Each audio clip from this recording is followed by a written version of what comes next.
In a world of hospital lights, fitness trackers, and endless prescriptions, we quietly forgot something simple. The earth was our first doctor. Long before there were lab coats and medical charts, people stepped into the forest when they were broken, burned out, or grieving. They didn't have the words nervous system or stress hormone, but they knew that standing between trees could calm a shaking heart in a way no speech ever could. Science is only now catching up to what the forest has been doing all along. Hidden behind that rediscovery is a single, fragile manuscript. A Druid grimoire written around the year 400 AD by one of the last true guardians of the woods. This isn't a fantasy script dreamed up for a movie. It's a real document that survived the days when Rome was systematically wiping out anything that didn't fit its version of truth. What this Druid wrote was labeled dangerous, forbidden, even evil, not because it harmed anyone, but because it pointed to a power that no empire, no church, no crown could own, the raw, untamed healing of a living forest. Today, researchers give new names to what he felt in his bones. In Japan, they call it Shinrin-yoku. Forest bathing. Clinical studies show that a simple walk among trees can lower cortisol by about 12.4% and increase natural killer cells. Your body's frontline defense against cancer by around 50%. The Druid had never seen a microscope, never heard the word immune system. All he knew was that when people spent time under the canopy, their breath changed, their sleep deepened, their grief softened around the edges. He felt that the forest could breathe people back to life. Modern science says trees release phytoncides, microscopic aromatic compounds that enter your lungs and bloodstream, quietly upgrading your defenses. The Druid called it the green breath. He felt it as a soft, invisible mist on his skin, a kind of blessing you could only receive if you slowed down enough to notice. He wrote about the pulse of the forest like you would describe the heartbeat of someone you love. Steady, patient, always there if you press your ear close enough. That's what makes this audiobook so different. It isn't just a list of exercises or pretty nature poetry.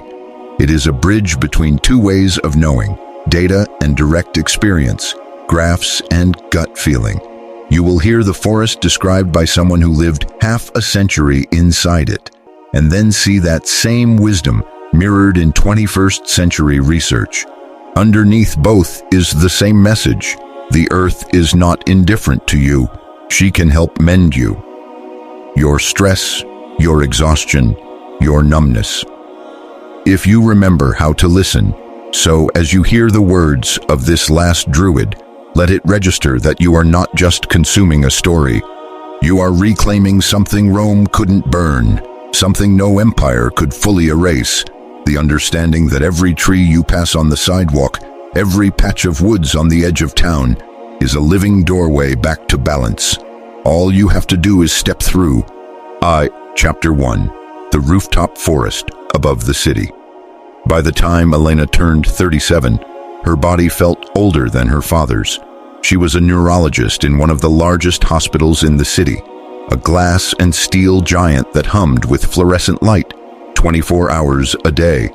Her days were full of brain scans, lab reports, and the quiet sobbing of families in waiting rooms. She knew everything about neurons and synapses, about serotonin and cortisol, about the measurable chemistry of stress. And yet, at night, when she finally drove home through traffic and collapsed on her couch, her hands still shook. Her heart raced at 2 a.m. for no reason. She forgot simple words in the middle of sentences. She woke with jaw pain from grinding her teeth. One afternoon, after a particularly brutal shift in the ICU, her supervisor stopped her in the hallway. "Elena, you look terrible," he said bluntly. "Take a break. Now? That's not a suggestion." She laughed, a short, tired sound. "Where do you suggest I go? The cafeteria?" He glanced toward the elevator and nodded upward. "The roof." "The roof? There's a new therapeutic garden up there," he said. Some foundation donated it. Trees, plants, benches. The architects call it a healing forest. I call it the only place in this whole building that remembers what silence is. Go. 15 minutes. That's an order. Reluctantly, Elena took the elevator up. It opened onto a narrow corridor and a glass door with a small sign, Rooftop Forest. Patients and staff only. She pushed the door open and stepped into another world. The noise of the hospital dropped away, replaced by wind moving through leaves. There were pines and maples, small oaks and silver birches, planted in deep raised beds. Moss covered the edges. There were wooden benches, a small stone path, and in the center, an oak tree taller than the rest, its branches reaching toward the hazy sky. For a moment, she just stood there, unsure of what to do with the softness of the air. Then the scientist in her woke up. Forest therapy. She remembered. She had read articles about it. Shinrin-yoku, the Japanese practice of forest bathing. Studies showed lowered cortisol, improved sleep, better immune markers after time spent among trees. She had recommended it to patients more than once. She had never actually done it herself. She walked slowly along the stone path until she reached the central oak. Its trunk wasn't huge. This was a young tree, perhaps 20 years old, but there was something steady in the way it stood, as if it had decided it would outlive every brick of the hospital below. It's just a tree. The logical part of her mind said photosynthesis, respiration, standard biology, but another part of her, the one that used to climb trees as a child before textbooks replaced branches, felt something else, a quiet presence, like someone in a room who says nothing but fills the space. Without quite knowing why, she took off her shoes. The rooftop stones were warm from the weak sun. A strip of bare soil circled the oak, dark and slightly moist. She stepped onto it, feeling the coolness rise through her soles. It was the first time in months she had touched the ground with bare feet. She hesitated, then placed her right hand on the oak's trunk. The bark was rough, faintly damp from a recent misting. She closed her eyes, mostly to shut out the self-consciousness of how ridiculous she must look. "Okay," she murmured under her breath, half embarrassed. "Let's pretend this is a proper experiment." She inhaled deeply, counted to 4, exhaled to 4, again. Her heart, which had been racing from stairs and stress, began to slow. "Do you accept me?" she whispered, surprising herself. It sounded absurd, talking to a tree on a hospital roof. But instead of laughing, her nervous system did something else. The tension in her shoulders softened by a fraction. The noise of remembered alarms and beeping monitors grew distant. There was a subtle shift in the air around her, as if the space had widened, as if the invisible shell she carried, professional, guarded, efficient, had a small, hairline crack. She stayed like that for 5 breaths, 10, 15. At first, all she felt was bark, cool and textured. Then, very faintly, something else, a sort of steady hum, not a sound, more like a presence under her palm. It appeared and disappeared, like catching a distant radio signal. Her rational mind jumped in. That's just your own pulse in your fingertips. Maybe it was. But as she stood there, breathing with the wind, another observation emerged. One she could not dismiss as easily. Her chest felt less tight.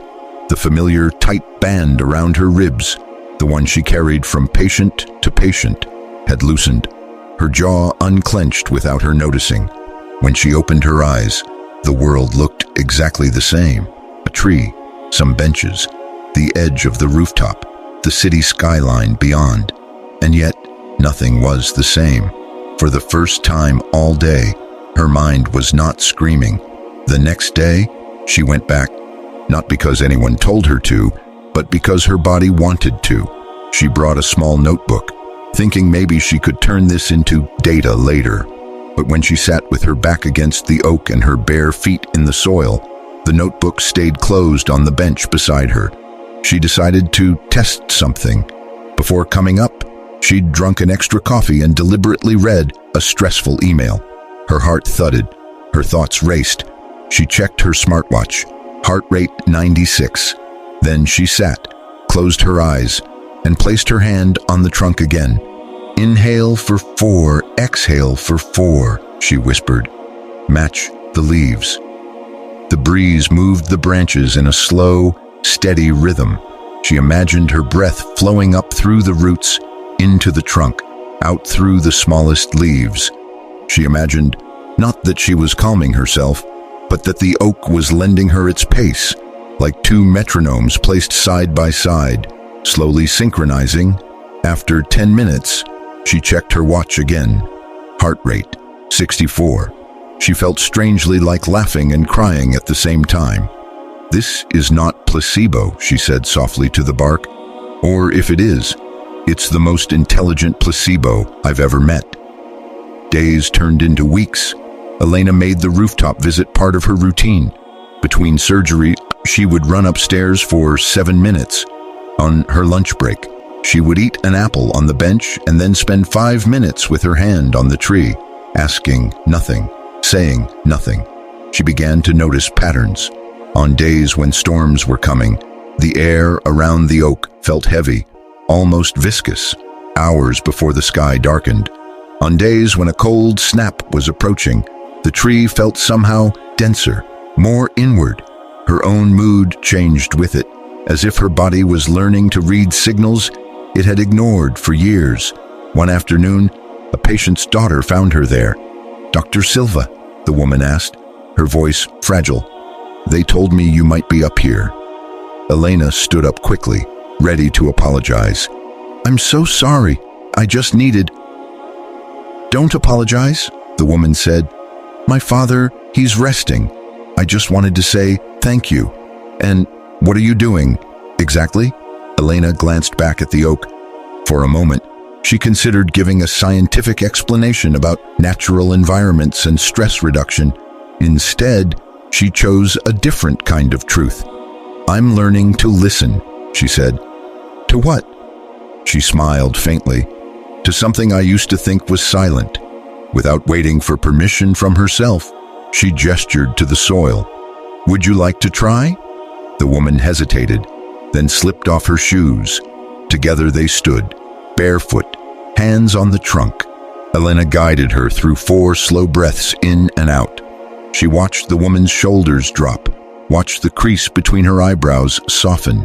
After a few minutes, tears rolled down the woman's cheeks. "I don't know why I'm crying," she whispered. "It's okay," Elena said gently.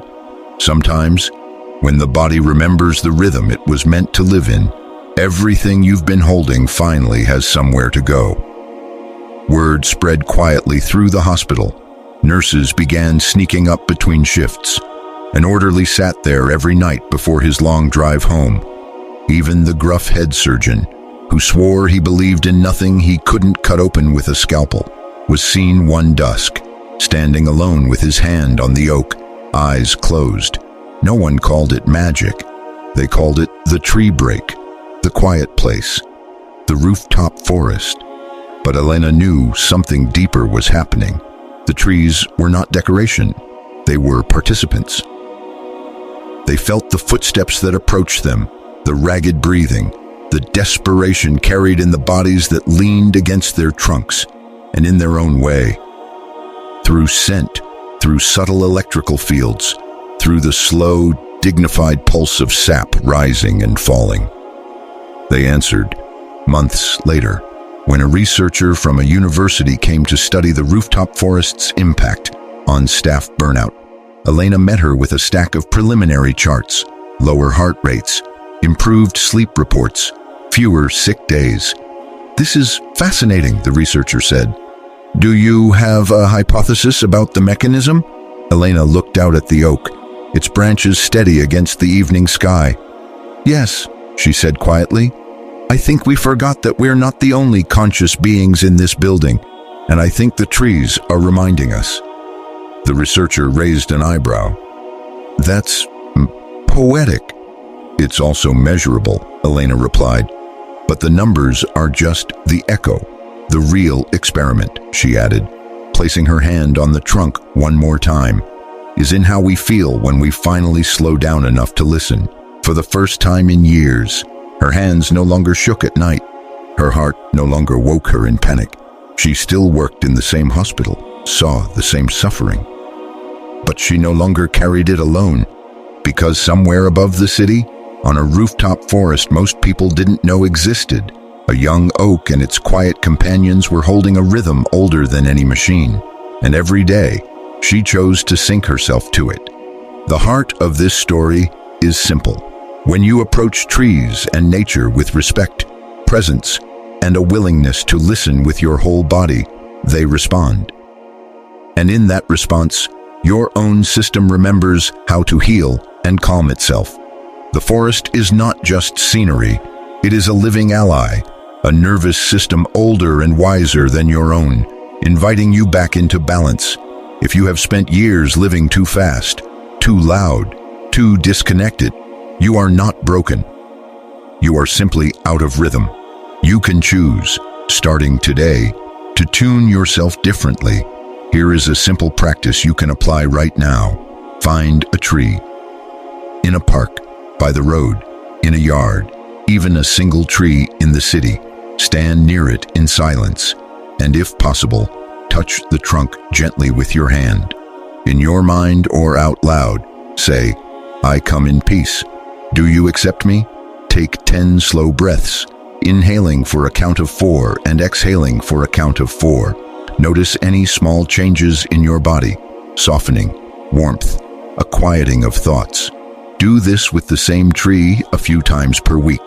Over time, pay attention to how your sleep, your mood, and your sense of inner peace begin to shift. You don't have to believe in anything mystical to try this. Just give your body a chance to remember a rhythm older than stress. And let the trees do what they have always done. Stand beside you, steady and alive, waiting for you to finally listen. Chapter 2.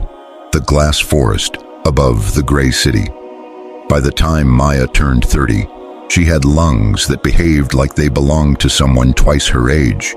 She lived on the 24th floor of a glass tower in a city where the horizon was more concrete than sky. Every morning she woke to the same dull ache in her chest and the same gray haze outside her bedroom window. The air quality app on her phone always glowed red. Her doctors called it chronic bronchitis. They gave her inhalers, tablets, and neat explanations about particulates and inflammation. The medication helped a little, then stopped. Some days she couldn't climb the stairs to the metro without stopping to catch her breath. One evening, after a particularly bad coughing fit in the clinic, her pulmonologist leaned back in his chair and sighed. "We've tried most of the standard protocols," he said. "There is one more thing you could consider. It's unconventional." Maya frowned. "Experimental drug?" "No." He smiled faintly. "Trees." She stared at him. "You're joking." "There's a project on the western edge of the city," he explained. "A biodome we call the Glass Forest. It's a dense, mixed woodland grown under a transparent shell. Pines, firs, old oaks brought from the countryside before it was all developed. The air inside has been measured. Volatile organic compounds from the trees, high oxygen, almost no particulate pollution. We've been sending some of our chronic patients there. Many report improvements." Maya shook her head. "You're saying I should go on a walk?" "Not a walk in the park," he corrected gently. "A regimen, hours of slow, deliberate breathing in that forest air, over weeks, not a miracle cure, but a chance for your lungs to remember what clean, living air feels like, if you're willing." She almost said no. It sounded absurd. She worked in digital marketing, lived among screens, trusted data, not leaves. But when she woke at 3 in the morning with her chest burning and her inhaler barely helping, she heard her doctor's words again, "A chance for your lungs to remember." A week later, she stepped off the tram at the western edge of the city. The glass forest rose ahead of her, a huge translucent dome on the old industrial grounds.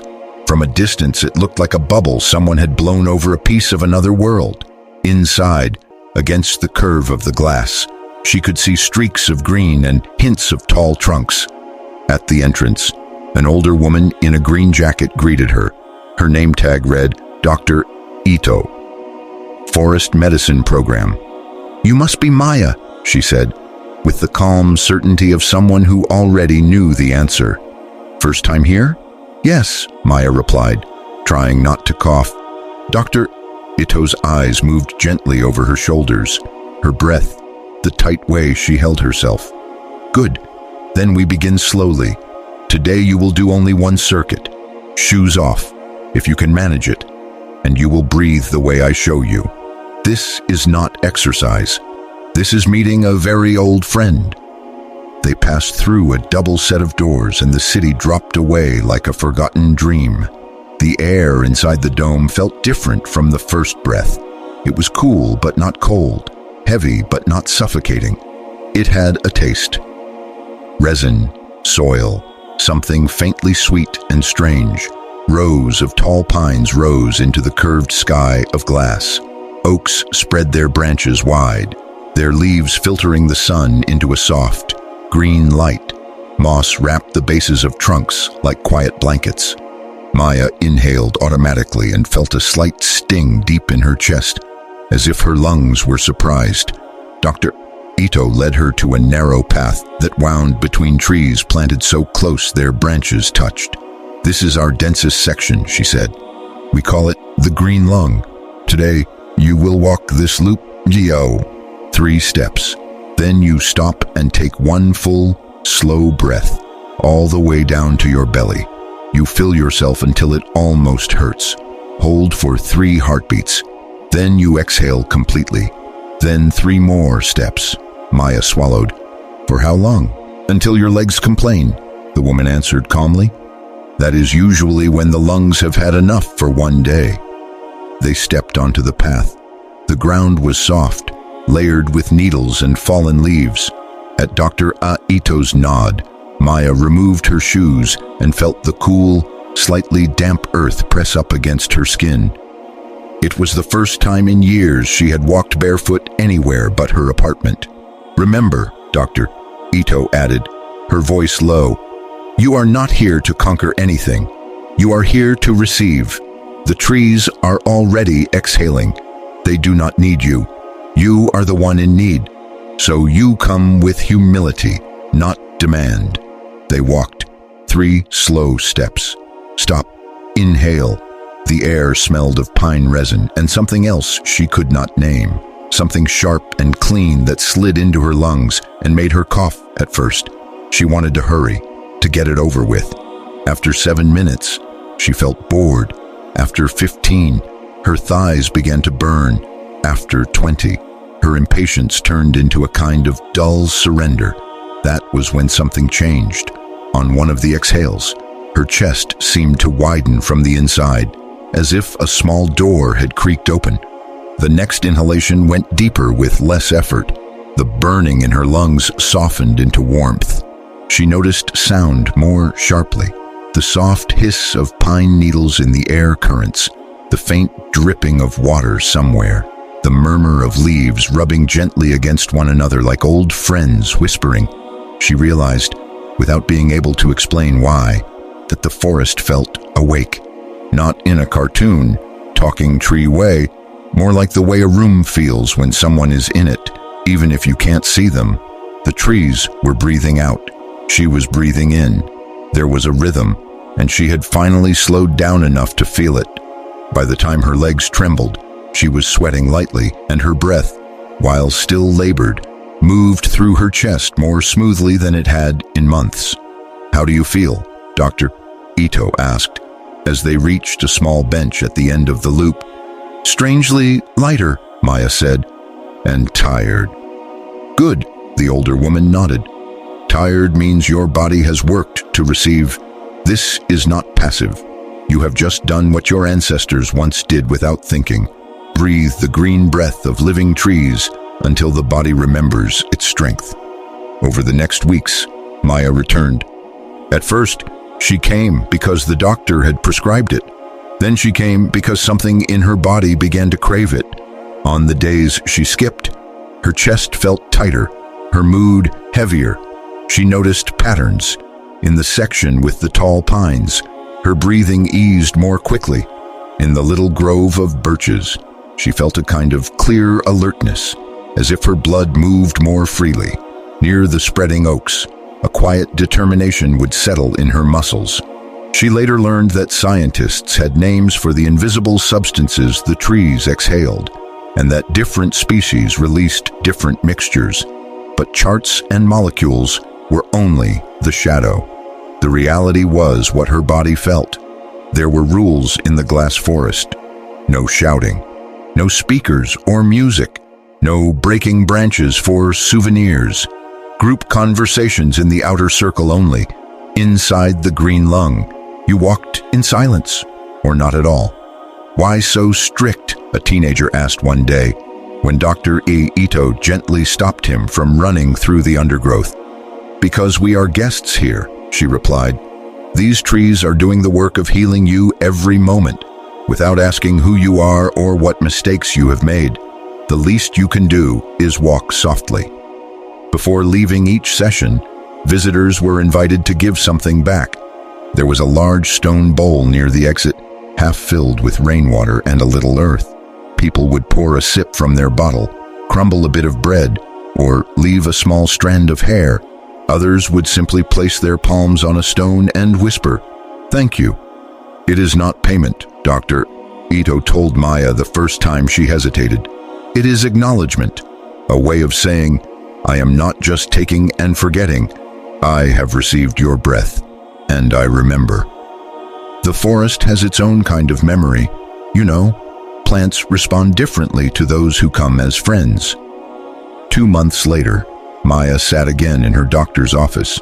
He looked at her latest lung tests and then at her face. "Your numbers have improved significantly," he said, almost suspiciously. "How do you feel?"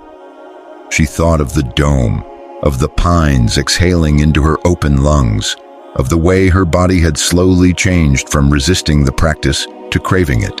"I feel like I have air again," she said. "Not just in my chest, in my life." He smiled. "Then keep going." She did. Even after her cough faded and her lungs functioned close to normal, she continued to visit the glass forest, not because she was sick, but because she had learned something fundamental, that the forest's breath was not a one-time cure, but a relationship. The trees exhaled without judgment. She inhaled with gratitude.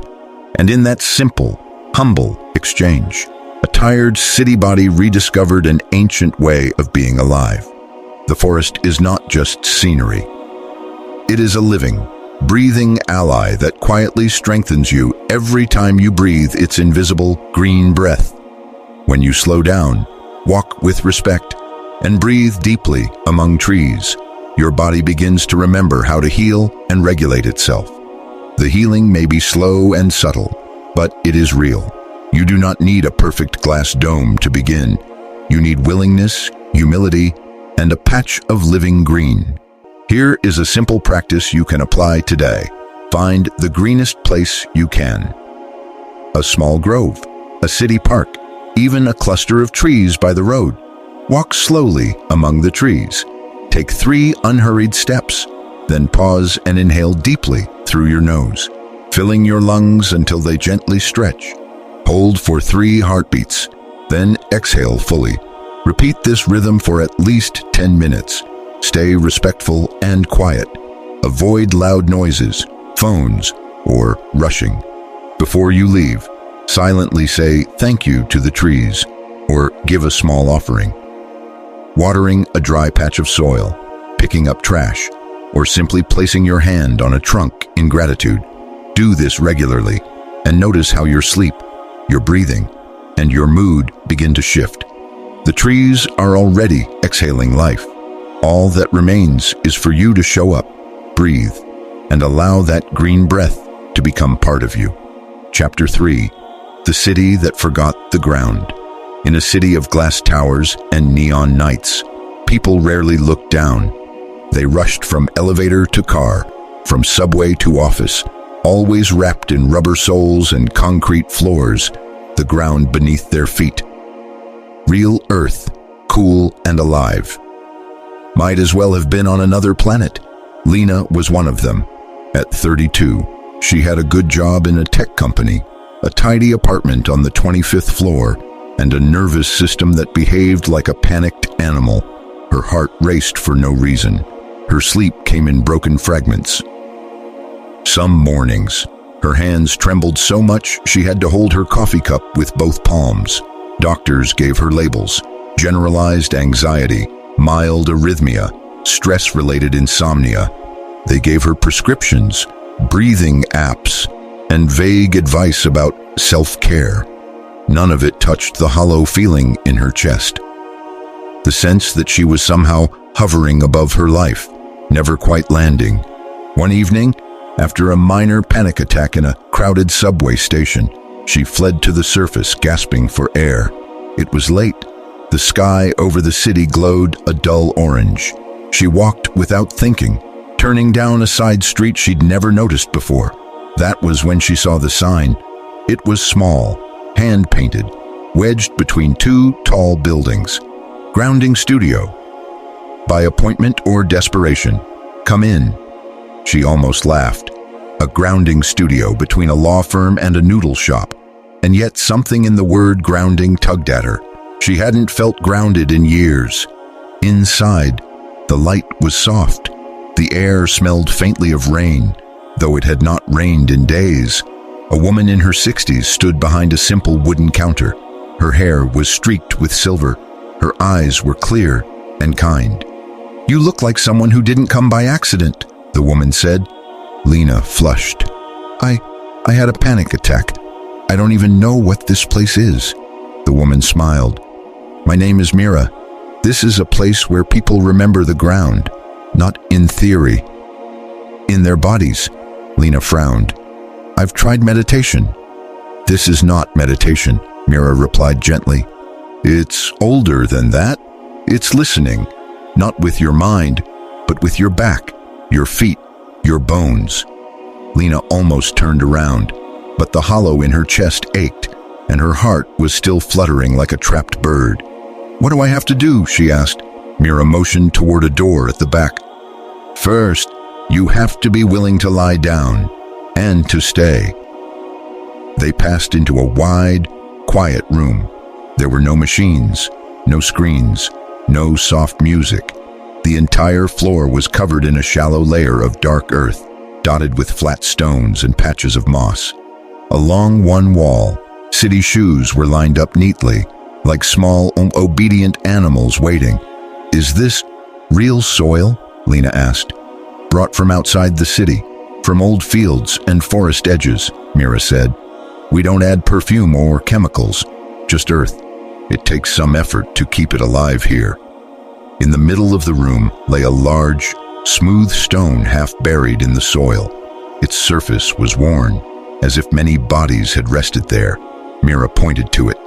"Lie on that stone, on your back, bare feet on the ground, arms open, palms down. I will dim the lights. You will want to get up. Don't."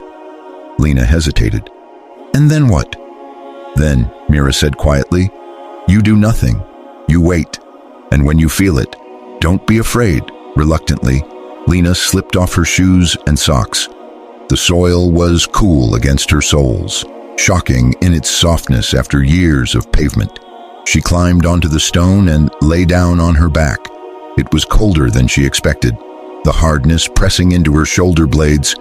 The ceiling was simple plaster, painted a soft gray, with a square of glass in the center that opened to the night sky. She could see a slice of city glow beyond it.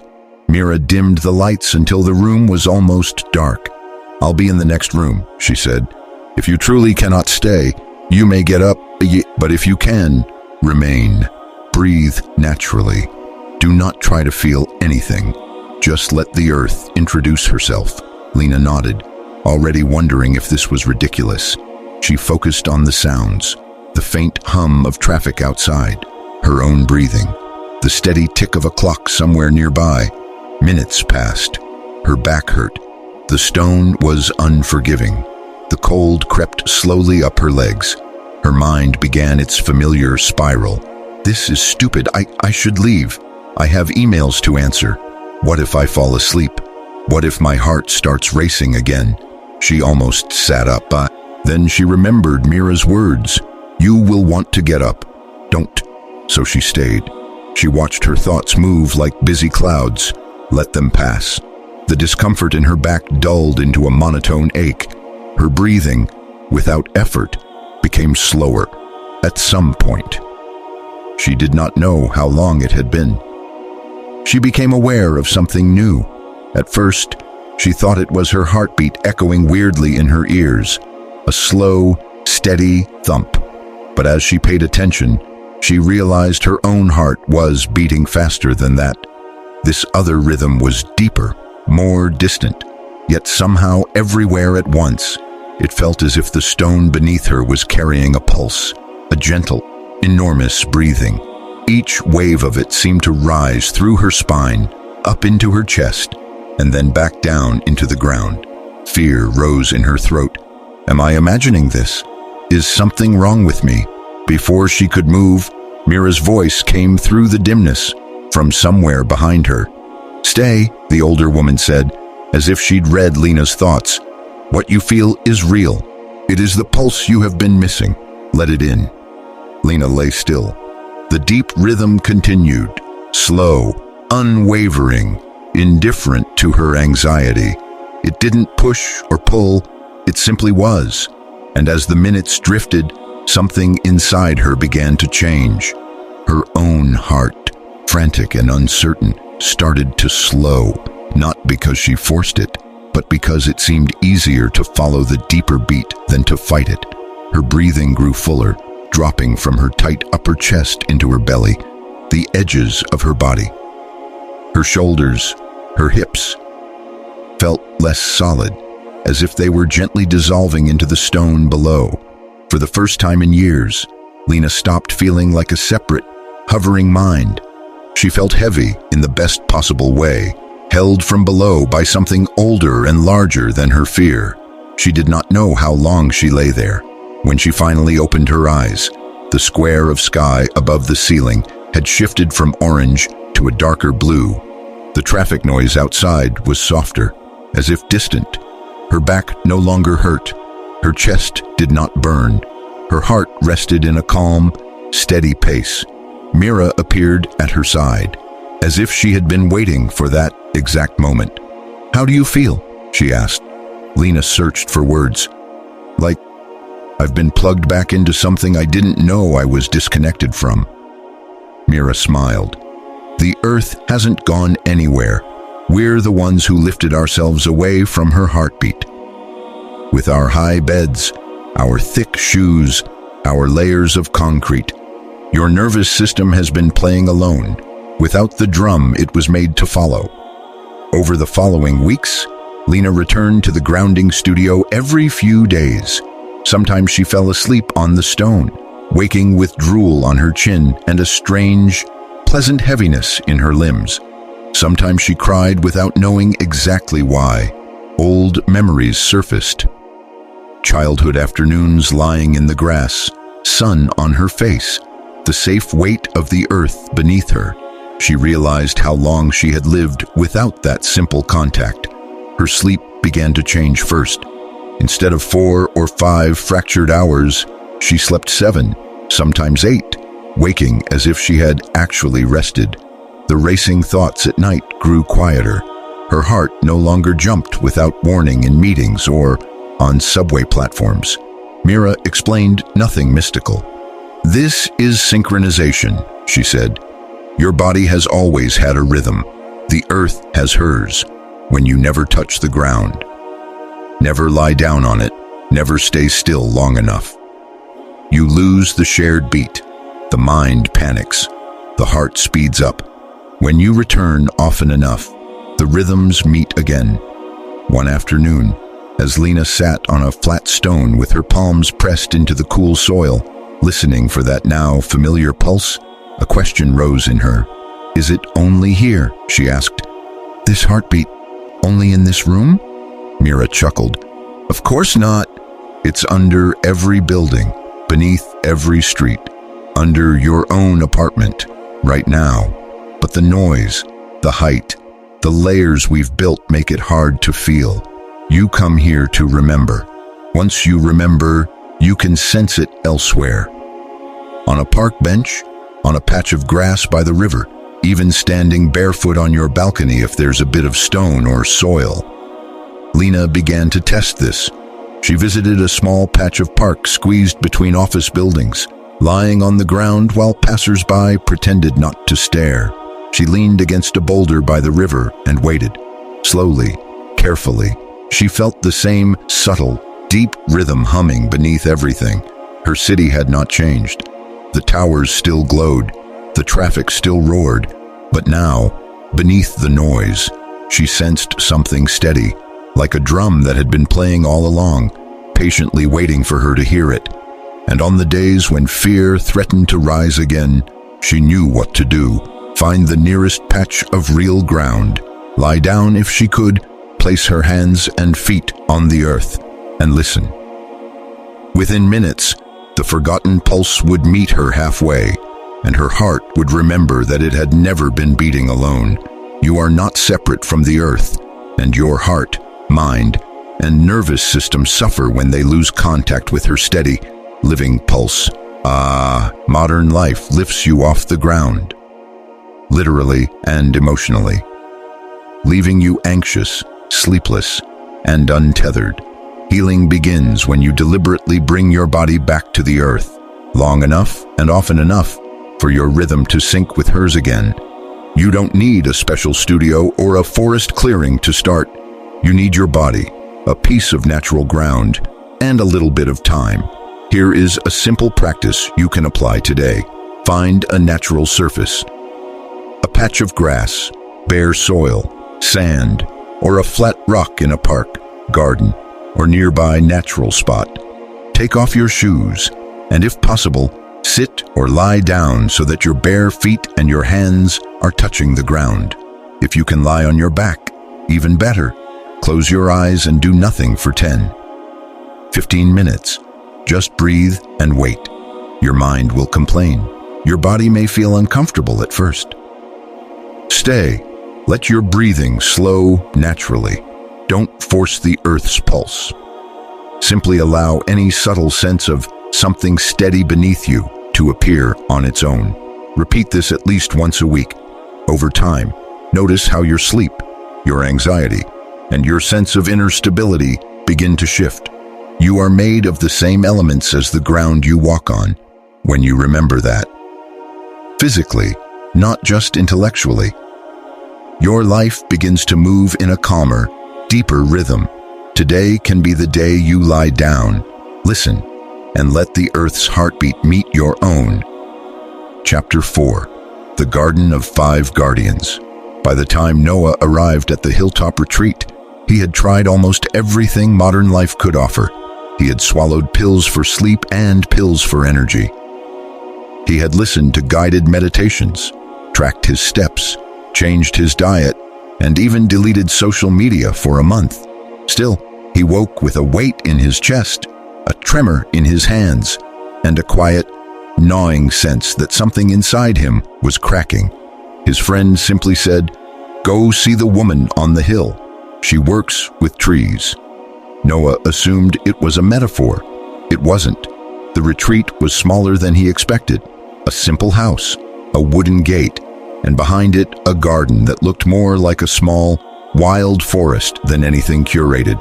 Late afternoon light filtered through the leaves, painting shifting patterns on the stone path. An old woman waited for him at the gate. Her hair was white and loose, her clothes stained with earth, and her eyes had that strange combination of softness and sharpness you only see in people who have watched closely for a very long time. "You're Noah," she said, not asking. "Yes," he replied. "My friend said you help people." She nodded. "Sometimes. when they are willing to listen. She studied his face, his shoulders, the tight way he held his jaw. "What hurts you?" He opened his mouth to point at his chest, then hesitated. She hadn't asked where, she had asked what. "I'm tired," he said slowly. "But not just tired. My heart races, my sleep is broken. Sometimes I can't catch my breath, and I feel—" He searched for the word. "Drained, directionless, like I'm walking but not really going anywhere." The old woman listened without interrupting, then smiled faintly. "Good," she said. "Good," he echoed, surprised. "You know more than most already," she replied. "You didn't say only, 'my body hurts' or 'my mind hurts.' You named several kinds of pain. That matters, because the garden does not heal everything. It heals with precision." She pushed open the gate. "Come, I will show you the guardians." They entered the garden. It was divided into 5 small groves, each with a different feel, as if 5 small worlds had been stitched together on the same hill. "The first," she said, guiding him to the left, "is the guardian of strength." A massive chestnut tree rose before them, its trunk thick and scarred, its branches spreading wide like open arms. The ground beneath it was firm, packed earth with a few stubborn ferns. The air felt solid, quiet. "This tree is for broken backs and broken spirits," she said. "For those who have been hit too many times by life and are no longer sure they can stand up again. It does not cheer you up. It gives you something better, a spine." She pointed to a worn place in the bark, just at chest height, polished by many embraces. "People come here at sunset," she continued. "They lean their whole weight into the trunk and tell the truth. I am broken. I have nothing left." And then they stay, breathing, until the earth itself starts to push back through them. Not joy, just the quiet decision not to collapse. He watched as a man in work clothes walked slowly into the grove, pressed his forehead to the bark, and stood very still. The tree seemed to hold him without moving. "The second is the breath giver," she said, leading Noah along a narrow path. They stepped into a stand of tall, dark cypresses. The air was cooler here, carrying a faint, sharp scent that opened the nose and throat. Sunlight filtered through in narrow beams. "This grove is for lungs that have forgotten how to open," she explained. "For chests that live in a perpetual flinch. People with asthma, with anxiety, with grief stuck right here." She touched the center of her chest. Noah inhaled cautiously. The air felt different. Cleaner, denser. His lungs expanded a little farther than usual without effort. "You don't drink anything here. You don't eat anything," she said.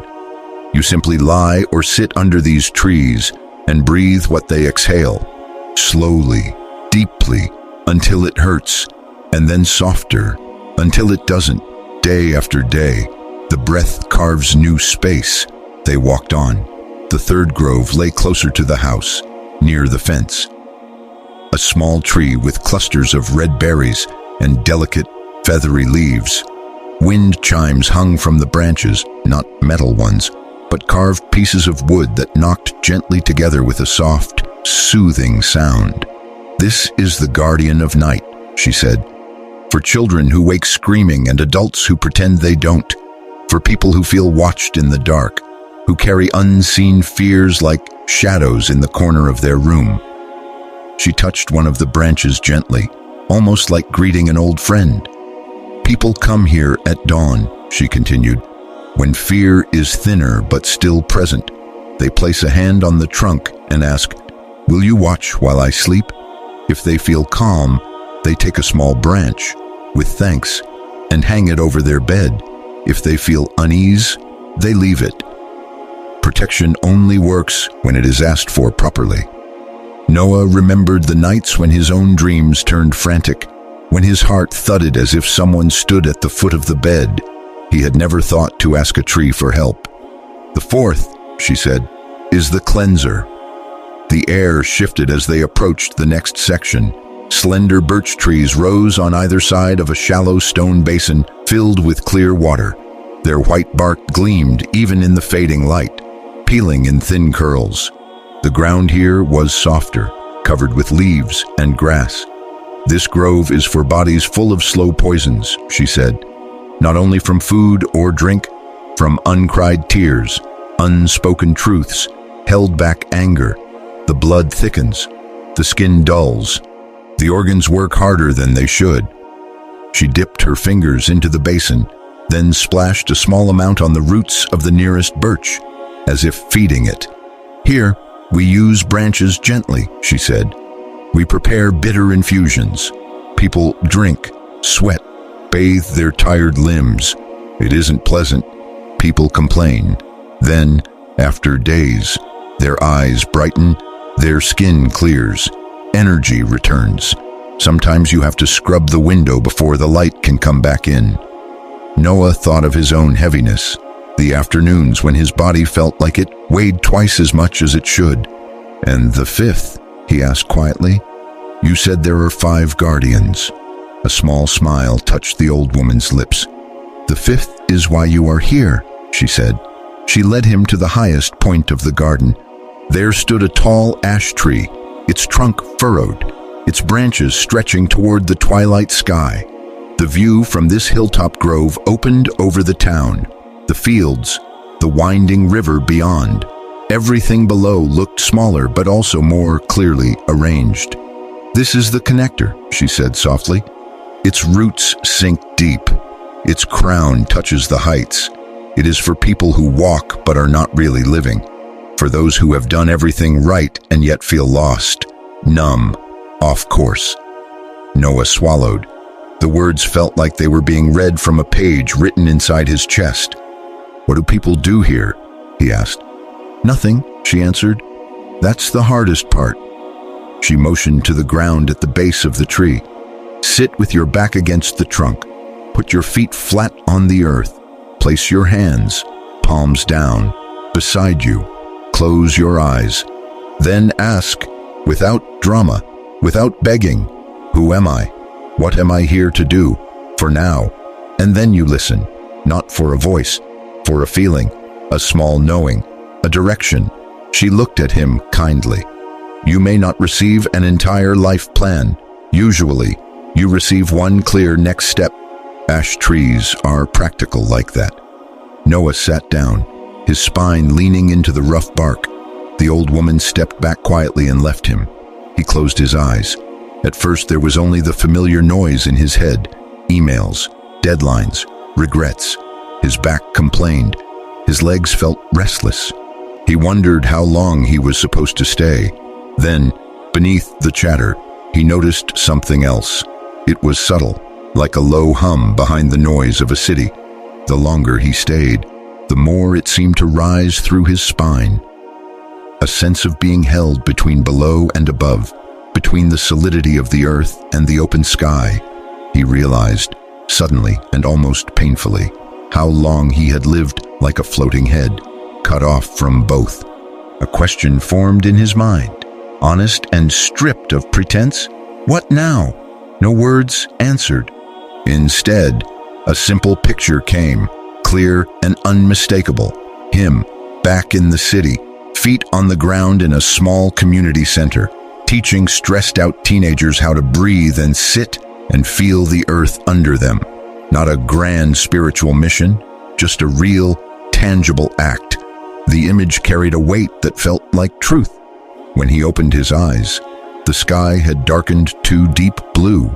The old woman was sitting some distance away, watching the horizon. "Well?" she asked. He didn't tell her the whole vision. He simply said, "I think I know my next step." She nodded, as if this was what she'd expected all along. "Remember," she said as they walked back toward the gate, "not all trees heal the same way. Some hold up your spine, some open your chest, some stand guard at the edge of your dreams, some scrub your blood, some remind you why you are here at all." She touched his shoulder gently. "The secret is not to ask, 'Where does it hurt?' but 'What kind of hurt is this?' Then you find the right guardian. Ask with respect and stay long enough to receive the answer. Noah looked back at the 5 groves, each with its own mood, its own medicine. "Will they help me?" he asked. "They already have," she replied. "And if you honor them, they won't abandon you. Trees are stubborn that way." Not all pain is the same, and not all healing is generic.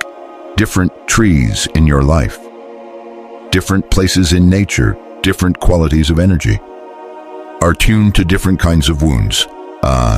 When you learn to ask, "What hurts me?" instead of just "Where?" you can seek more precise support, strength for a broken spirit, breath for a tight chest, protection for fearful nights, cleansing for inner heaviness, and connection for a lost sense of purpose. You don't need a special sanctuary to begin. You need honesty about your pain and a willingness to build real relationships with the living world around you. Here's a simple practice you can use today. Name your primary hurt right now.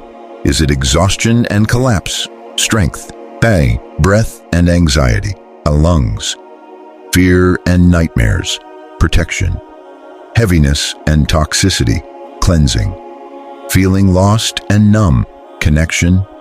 Go to a tree or natural place that feels right for that hurt. For strength, choose an older to solid tree. For breath, something tall and airy. For protection, a tree near your home. For cleansing, one by running water. For connection, the highest or widest tree you can find. Stand or sit with it in silence for at least 10 minutes. Place a hand on the trunk or sit with your back against it. Quietly say what hurts and what you are asking for. Give me strength, help me breathe, protect my sleep, cleanse what I can't, show me my next step. Then simply breathe and listen. Before you leave, say thank you. You can speak it, touch the trunk in gratitude, or offer a small gesture. Watering the roots, picking up trash nearby, or leaving a tiny bit of bread or water. Repeat this with the same tree over days or weeks, and notice what shifts. The more precisely you match your hurt to the right ally, and the more respect you bring, the deeper the healing becomes. Because you are no longer asking to be fixed, you are learning to be in relationship. Chapter 5, The Sky Vine and the City of White Coats. In the city of Helion, sickness was an industry.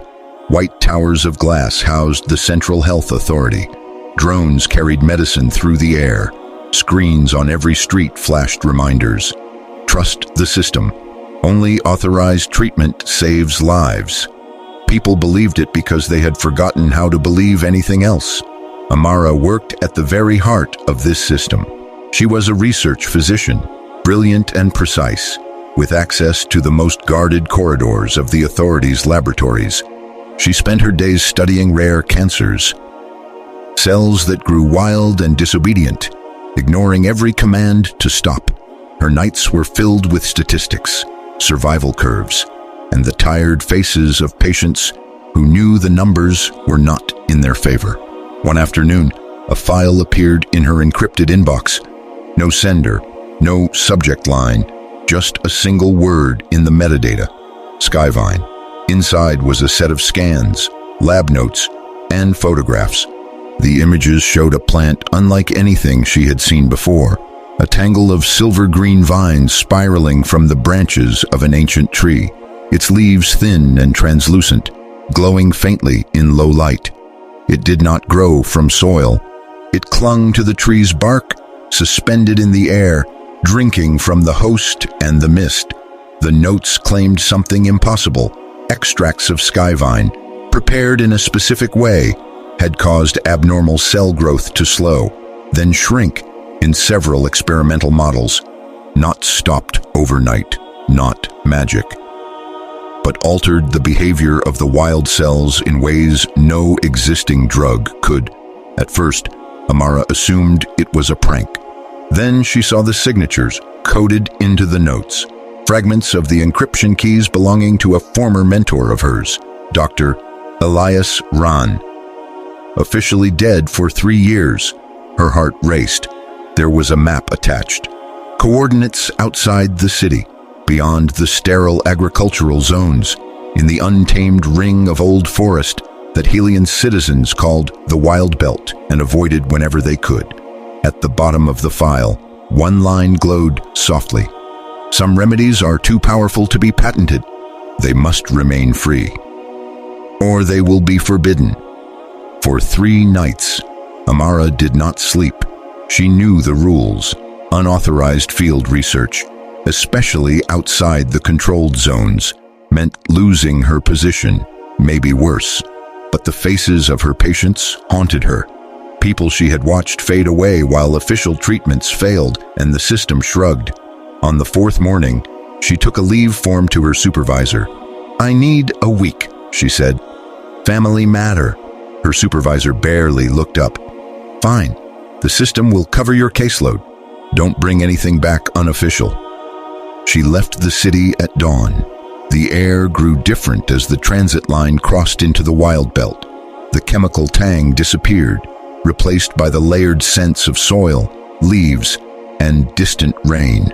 When the vehicle left her at the last checkpoint, she walked. The coordinates led her into a valley where towering trees rose like pillars in some forgotten cathedral. Light filtered through leaves in shifting green patterns. For the first time in years, she heard nothing mechanical. No drones, no engines, just wind, birds, and the quiet creak of living wood. And then she saw it, high in the branches of an ancient, twisted tree. A cluster of vines hung like a chandelier of living silver. No roots touched the ground. The plant seemed to float, anchored only by its grip on the bark, drinking from the tree and the mist. Its leaves trembled in the wind, breathing, sky vine. As she stared, she heard footsteps behind her. "Careful," a voice said. "It doesn't love arrogance." She turned sharply. An old man stood there, clothes patched and worn, eyes bright and steady. Amara recognized him instantly, despite the years and the beard. "Elias," she whispered, "you're supposed to be dead." He laughed softly. "The system prefers to think so. It's tidier that way." She wanted to lecture him, to demand answers. Instead, she heard herself say, "Is it true? The notes, the data. Does this plant really do what you claim?" He looked up at the skyvine, his face suddenly serious. "Sometimes," he said. "Not always. Not in everyone. It is not a miracle. It is a conversation between the body and the plant. And like all powerful conversations, it can save or destroy, depending on who is speaking and how." He stepped closer, lowering his voice. "That's why they fear it. Not because it works in every case, but because it works in some, and because it requires knowledge they cannot lock behind a terminal and bill by the dose." Amara folded her arms. "You disappeared from the authority, faked your death, and hid in the forest because of a plant. Not just a plant," he said calmly. "A principle." He gestured around them. "You know how it is, Amara. When healing depends entirely on centralized systems, patents, and protocols, the people are not just sick, they are dependent. They need the tower. They need the screens. They need permission. What happens if there is a medicine that belongs to no one? A remedy that cannot be owned, only learned?" She suddenly understood why his file had been erased. "You wanted to give it away," she said. "I wanted to teach that healing was never meant to belong to empires," he answered. "But when the authority realized Skyvine could, in some cases, shrink what their most expensive treatments could not, they did the math. A free remedy is not profitable. A free people are not controllable." He touched the rough bark of the host tree, almost as if greeting an old friend. "I will not teach you how to prepare it," he added. "Not yet. You are still too close to those towers, too trained to believe that if something works, it must be turned into a product." Anger flared in her chest. "Then why bring me here at all?" "Because," he said quietly, "before you learn how to use Skyvine, You must understand what it represents. If not, you'll carry this knowledge back into the very system that would twist it into another form of control. He pointed upward. Look at it. Really, look. She did. A plant with no roots in the soil, suspended between earth and sky, feeding from a tree older than any human institution.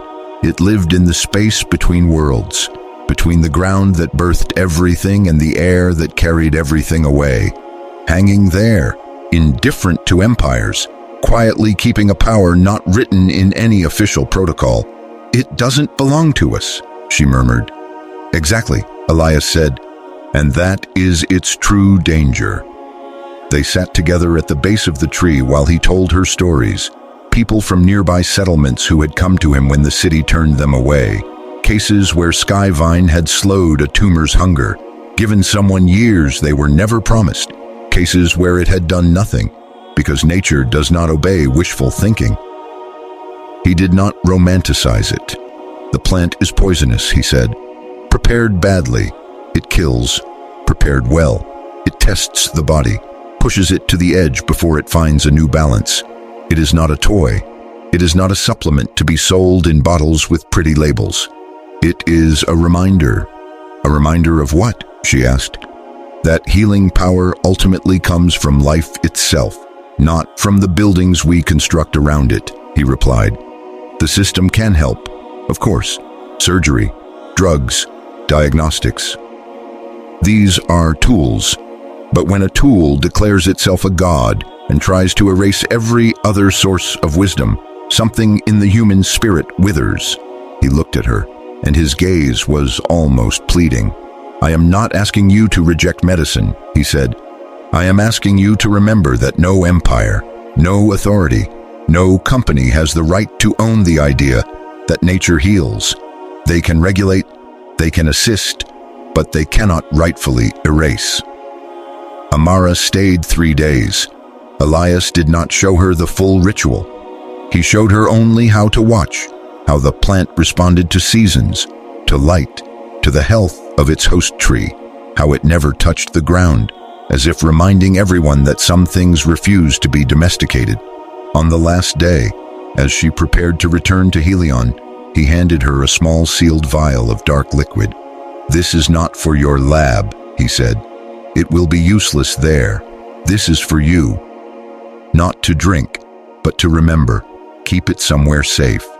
Let it remind you, when the screens scream protocol and liability, that there are medicines the forest is still holding, waiting for a humanity mature enough not to sell them, but to serve them.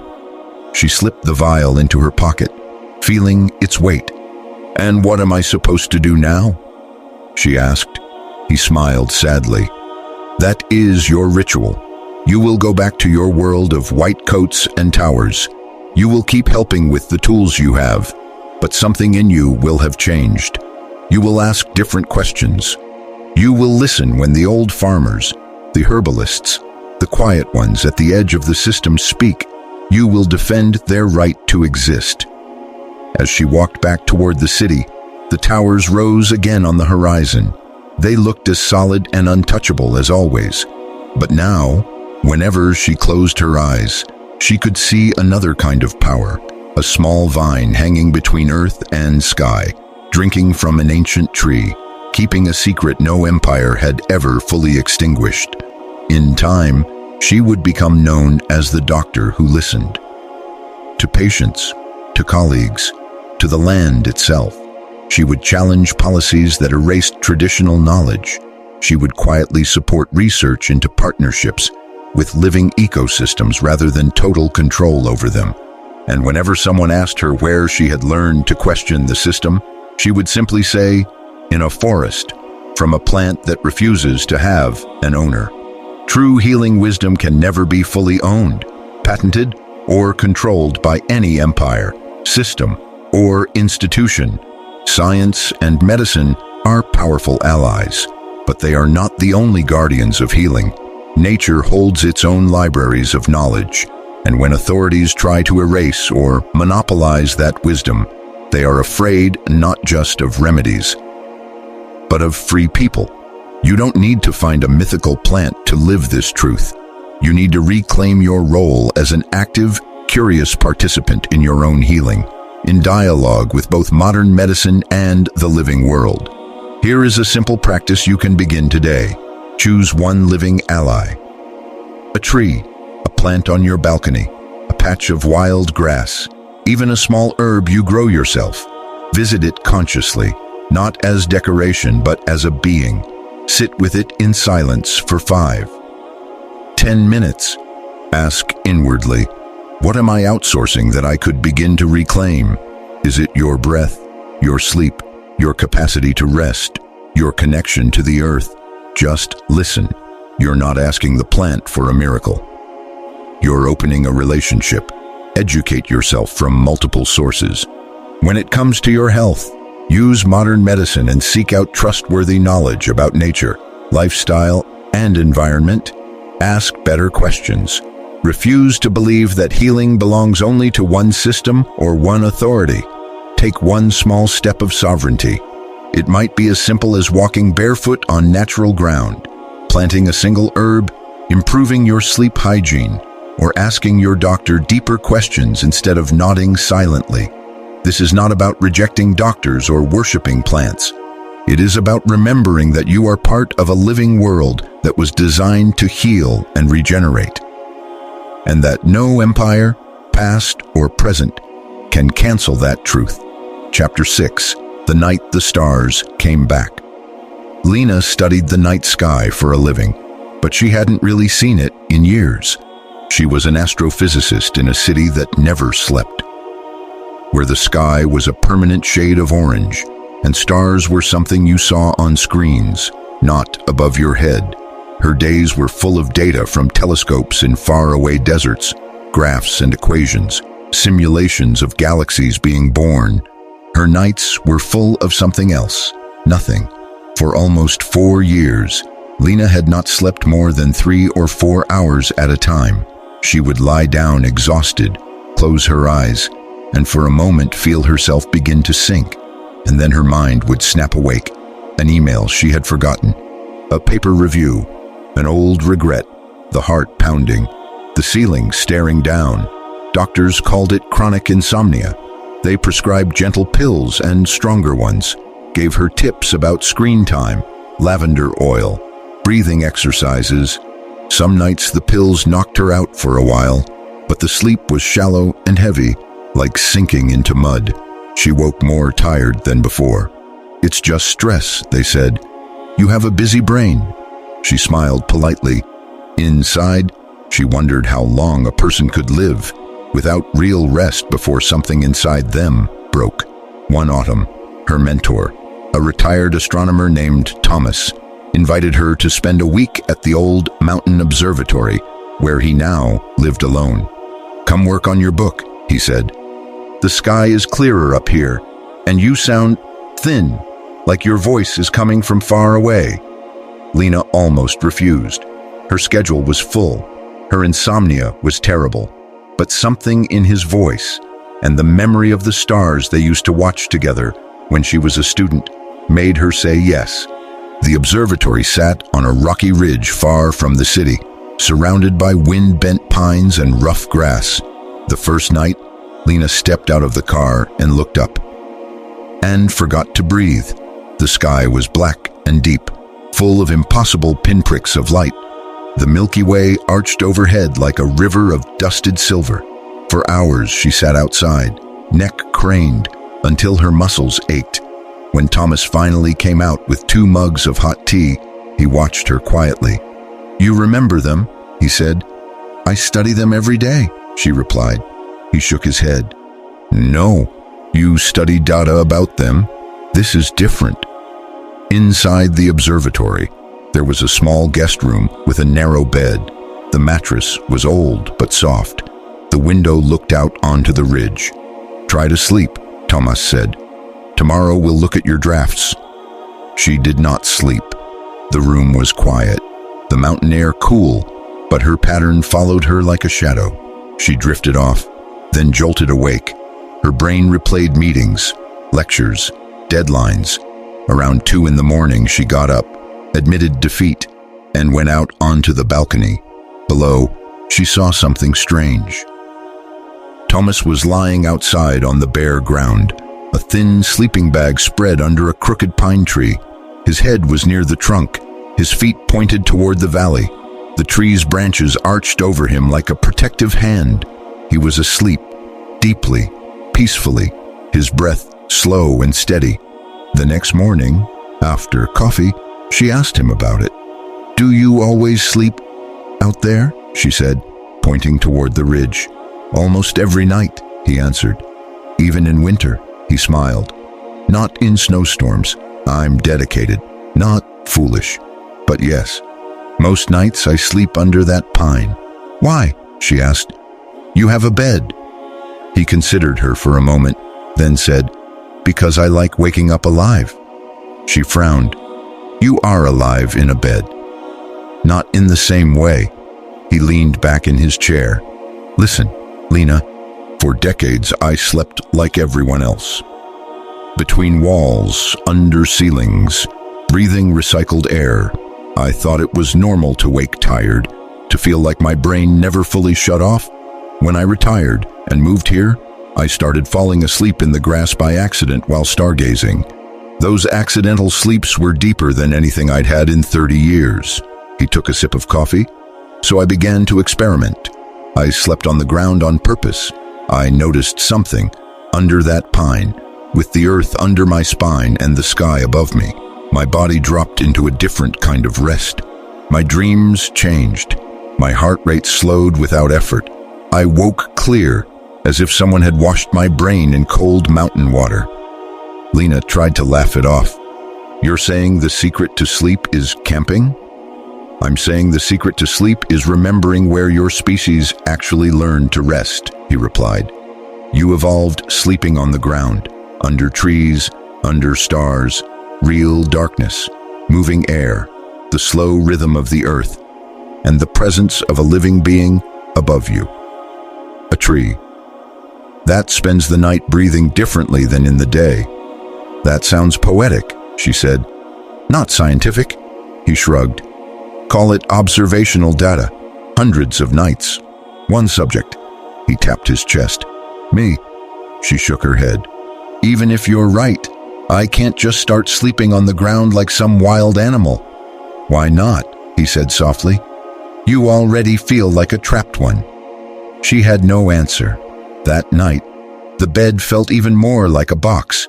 She lay there, watching the shadows, listening to her own heartbeat ricochet inside her ribs. Around midnight, she heard the observatory door open and close, the soft crunch of Thomas's steps on the dirt. She pictured him sliding into his sleeping bag under the pine, the stars wheeling slowly overhead. At 3 a.m, after the third full cycle of drifting and snapping awake, something in her gave up. She pulled on a sweater, grabbed the spare sleeping bag Thomas had left by the door, just in case, and stepped into the cold. The air bit her cheeks. The sky was a deep well of stars. The pine tree loomed ahead, branches black against the brighter darkness. Thomas was already asleep, a quiet shape near the trunk. She hesitated. The ground looked hard and unforgiving. "This is ridiculous," she muttered, but unrolled the sleeping bag anyway. A few meters away from him, under another low branch of the same tree, she lay down. The earth was uneven, small rocks pressing into her shoulder blades, the cold seeping up through the thin padding. She pulled the bag over her head, then back down when she realized she could not see the sky. Above her, through the branches, a patch of stars blinked like patient eyes. And yet, somewhere around dawn, she realized she had fallen asleep. Really asleep. For at least an hour. Not drugged, not forced. Just gone, and then back. The next night, she tried again.